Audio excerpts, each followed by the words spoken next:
Hello everyone, I'm Anthony, the Eclectic Chef. Welcome back to my kitchen. Well, the Sous Chef is a big fan of meal preps. I'm usually the one that makes them for her. Today, I'm doing one for her, which is a chicken stew. She likes this. We'll have a look at what's going into it. It's very nutritious, pretty low cost actually by the time we've finished with it. Particularly if you shop carefully. So let's have a quick look at the ingredients and then we'll start cooking this. By the way, I typically do these in our Instant Pot, cook some in one pot in about an hour and everything's well cooked together. So let's get to it. Okay, so here are our ingredients for the chicken stew. First thing, chicken thighs, boneless, skinless. There's 8 in that packet, we'll probably use 4. Sweet potato, celery, carrot, onion, golden pepper, a couple of jalapenos, chop those up. Not too fine, nice and coarse for a chunky stew. I'll have some corn, some black beans, and as much of this kale as we can introduce into the stew. Nice different set of colours for the vegetables.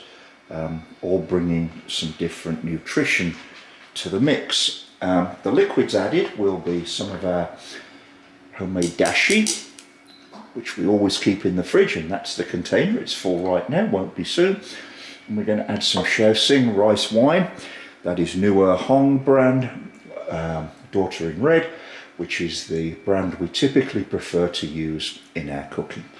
So with that, we'll get chopping, not too fine, because frankly, you know, this is a stew, it's not a soup, and we'll come back to you when we're ready to dredge and brown the chicken.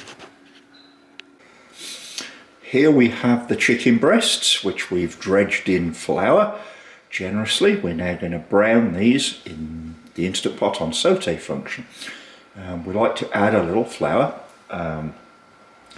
because it really does help to thicken and enrich the sauce. A small roux, if you will, allow, but I found this is a good way to just thicken our sauce without making them too thick. So here are our turkey thighs, browning in the Instant Pot on saute. We're doing these 2 at a time so as not to crowd the pot.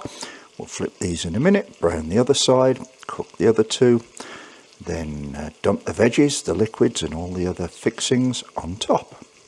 By the way, the seasonings we're going to use in this are 1 to 2 tablespoons of Kirkland's, Costco's, no salt seasoning, a generous amount of freshly ground black pepper, which I've actually put in with the oil to infuse a little bit.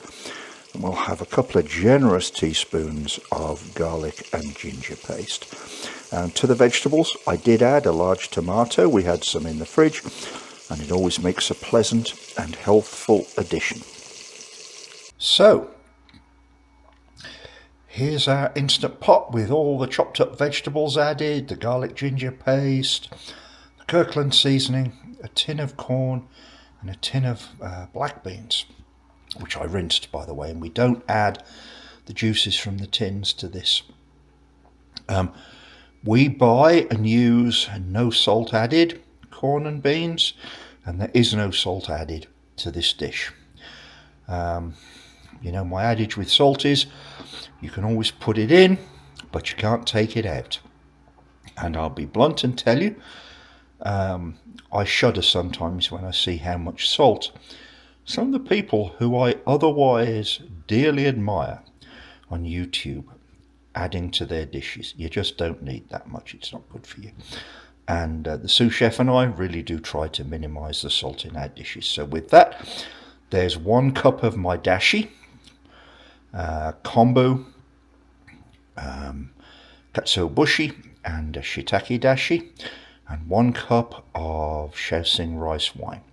You could substitute stock sherry white wine. It won't taste the same. In an upcoming episode, I'll show you how to make your own dashi. Keep some in the fridge. So let me tell you why I use it. Really does enhance flavour and umami recognition. I don't throw the word umami around like a lot of people on YouTube. What proved it to me, I've been making meal prep chili for the Sous Chef for years, and I substituted tomato juice and stock.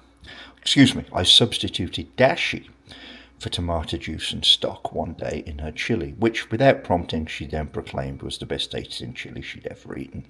And with that, dashi was going into most of my recipes. So with that, we'll cram as much kale down on top of this as we can.